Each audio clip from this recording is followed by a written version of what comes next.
అందరికీ నమస్కారం. ఎన్టీఆర్ జిల్లాలో మంతా తుఫాన్ ప్రభావం రోజు రోజుకి పెరుగుతూ ఉంది. దానికి తగ్గట్టుగా ప్రిపరేషన్ కూడా ఎప్పటికప్పుడు చేసుకుంటున్నాము. ఎప్పటికప్పుడు రియల్ టైమ్ గవర్నెన్స్ నుంచి మనకు ఇన్ఫర్మేషన్ను అలాగే అలర్ట్స్ కూడా వస్తున్నాయి. దానికి తగ్గట్టుగా ఫీల్డ్ లెవెల్లో అప్ టు విలేజ్ లెవెల్ నుంచి జిల్లా లెవెల్ వరకు కావాల్సిన అన్ని ఏర్పాట్లు అంటే వల్నరబుల్ విలేజెస్, వల్నరబుల్ ట్యాంకు, అలాగే వల్నరబుల్ రోడ్స్ ఇవన్నీ కూడా ఐడెంటిఫై చేసుకొని అక్కడంతా అప్రమత్తంగా పెట్టున్నాము. అలాగే మెయిన్లీ ఈ లోతట్టు ప్రాంతాల్లో అలాగే కొండ చెరువులు విరిగే పరిస్థితి ఎక్కడ ఉందో అక్కడ మనము రిహాబిలిటేషన్ సెంటర్ కూడా ఏర్పాటు చేసి అక్కడికి తరలించడం కూడా జరుగుతూ ఉంది. ఇప్పుడే విజయవాడ సిటీలో మెయిన్లీ మనకు వంటం ఏరియా, ఈ మొగల్రాజ్పురము, అలాగే చిట్టినగర్ ఏరియాలో మెయిన్లీ వెస్ట్ కాన్స్టిట్యున్సీలో ఎక్కువ కొండ చెరువులు విరిగే పరిస్థితి ఉంటుంది. సో అక్కడ కూడా అప్రమత్తం చేసి పబ్లిక్ని తీసుకెళ్ళడం జరిగింది. ఇప్పటికే 41 ఆవాస రిహాబిలిటేషన్ కేంద్రాలు నేను యాక్టివేట్ చేశాను సిటీలో.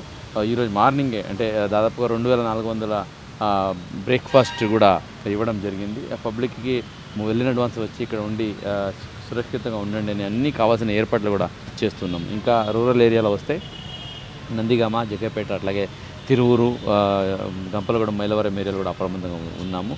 రియల్ టైమ్ గవర్నెన్స్ ఇన్ఫర్మేషన్ ప్రకారంగా ఈరోజు వెదర్ ప్రిడిక్షన్లో ఎక్కువ రైన్స్ దాదాపుగా 162 మిల్లీమీటర్ మన సిటీలో పడే అవకాశం ఉంది. అలాగే దాదాపుగా 115 మిల్లీమీటర్స్ బుడమేరు క్యాచ్మెంట్ ఏరియాలో కూడా వస్తుందని నిన్నే ప్రిడిక్షన్ చెప్తున్నారు. కానీ ఇప్పటివరకు అయితే స్టార్ట్ అవ్వలేదు.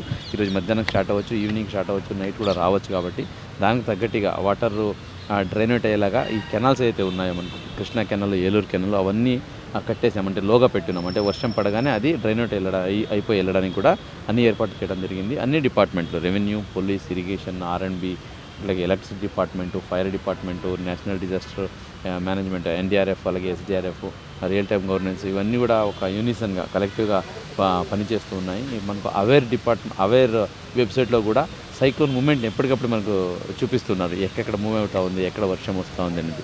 సో టెక్నాలజీ యూజ్ చేసుకుంటూ పబ్లిక్ ఇన్కన్వీనియన్స్ లేకుండా ఈ సైక్లోన్ మానిటర్ చేయడం జరుగుతుంది. ఇప్పటివరకు మన జిల్లాలో, ఎన్టీఆర్ జిల్లాలో ఎక్కడ అవాంఛనీయ సంఘటనలు కానీ ఎక్కడైనా ఇన్సిడెంట్స్ కానీ ఎక్కడ రిపోర్ట్ అవ్వలేదు. అందరూ సచివాలయం స్థాయి నుంచి కలెక్టరేట్ వరకు అందరూ అలర్ట్గా ఉన్నాము. కమాండ్ కంట్రోల్ రూమ్ 24/7 జరుగుతూ ఉంది. ఎప్పటికప్పుడు పబ్లిక్ ఫోన్ చేసి ఇన్ఫర్మేషన్ కూడా తీసుకుంటూ ఉన్నారు.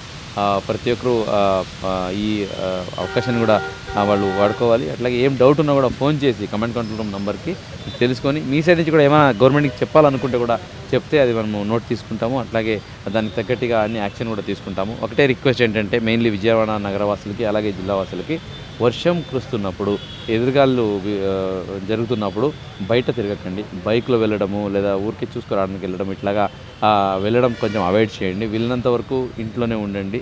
వర్షం అయిపోయిన తర్వాత, ఎందుకంటే ఈరోజు రేపు వర్షం ప్రిడిక్షన్ ఎక్కువనే కాబట్టి వర్షం అయిపోయిన తర్వాత బయటికి రావచ్చు. అలాగే సిటీలో కూడా ఈ ట్రేడర్స్ అలాగే ఈ షాప్స్ వీళ్ళు కూడా రిక్వెస్ట్ చేసాము, వెళ్ళినంత వరకు క్లోజ్ చేసి ఉంచండి. ఎందుకంటే మీరు ఓపెన్ చేసి ఉంచితే దానికోసం పబ్లిక్ బయటకు వస్తారు. రోడ్ మీద నీళ్లు ఉంటాయి లేదా అవి చిన్న చిన్న యాక్సిడెంట్స్ ఏమైనా జరుగుతాయి. కాబట్టి దానికి కూడా అవకాశం లేకుండా దయచేసి చూడండి అని కూడా చెప్పాము. అందరూ సహకరించారు. అలాగే జిల్లాలో ఈ హోర్డింగ్స్, పెద్ద పెద్ద చెట్లు, అలాగే ఓల్డ్ బిల్డింగ్స్ అయితే ఉన్నాయి, ఇవి కూడా ఐడెంటిఫై చేస్తాము. అవి కూడా ఆల్రెడీ అక్కడికి మనుషులు వెళ్లకుండా జాగ్రత్తలు తీసుకున్నాం. ఇదే కాకుండా రైతులు అలాగే పాడి పశువులు అయితే ఉన్నాయో వీళ్ళు కూడా ఏమి ఇబ్బంది లేకుండా ఈ వరిని ప్రస్తుతానికి ఈరోజు రేపు హార్వెస్టింగ్ షెడ్యూల్ ఉంటే దయచేసి చేయకండి అని అప్రమత్తం చేశాము. అలాగే పశువులకి కూడా ఎక్కడ ఇబ్బంది లేకుండా పశువుల్ని బయటికి వదలడం కానీ ఇవన్నీ చేయకుండా దయచేసి ఇంట్లోనే కట్టేసి అక్కడే ఆ గడ్డి ఇవన్నీ పెట్టండి అని చెప్పి ప్రతి ఒక్క అధికారులకి అట్లాగే గ్రామాల్లో కూడా గ్రామసభ పెట్టి మళ్ళీ చెప్పడం జరిగింది. ఇంకా ఈ నదీ పరివాహక ప్రాంతాల్లో చేపలు పట్టడానికి వెళ్తుంటారు మత్స్యకారులు, వాళ్ళకి కూడా దయచేసి చేపలు పట్టడానికి వెళ్ళకండి, వర్షం అయ్యేంత వరకు అని అలర్ట్ చెప్పడం జరిగింది. వాళ్ళందరూ కూడా ఇంట్లో ఉండాలని ఈ సందర్భంగా కోరుకుంటున్నాము. సో ఎన్టీఆర్ జిల్లాలో మంతా తుఫాన్ని ఎదుర్కోవడానికి కావాల్సిన అన్ని ఏర్పాట్లు చేయడం జరిగింది. ఎక్కడ ఎవరు భయపడాల్సిన అవసరం లేదు. అట్లని రిలాక్స్ అని కాదు, అలర్ట్గా ఉండండి మాత్రమే చెప్తున్నాను. జిల్లా యంత్రాంగం ప్రతి ఒక్క ఆఫీసర్ కూడా అలర్ట్గా ఉండాలి. అలాగే మీడియా మిత్రుల ద్వారా మీ ద్వారా నా విన్నపం ఏంటంటే ఎక్కడైనా మిస్కమ్యూనికేషన్స్ ఎక్కడైనా వెళ్తుంటే ఇలా సోషల్ మీడియాలో ఏదైనా పాత వీడియోలు పెట్టి ఇలాగ అయిపోయింది, ఇట్లా అయిపోయింది, ఎవరు చూడట్లేదు, ఇటువంటి ఏమంటే దయచేసి మన దృష్టికి తీసుకురండి. If there is any problem compulsory we are ready to attend and ఏమైనా ఇష్యూ ఉన్నా కూడా మనం రిజాల్వ్ చేస్తాము. సో మిస్కమ్యూనికేషన్, మిస్ఇన్ఫర్మేషన్ స్ప్రెడ్ చేసి ప్రజల్ని భయభ్రాంతం గురి చేయకుండా నేను సందర్భంగా తెలియజేసుకుంటూ ప్రతి ఒక్కరికి ధన్యవాదాలు. Thank you.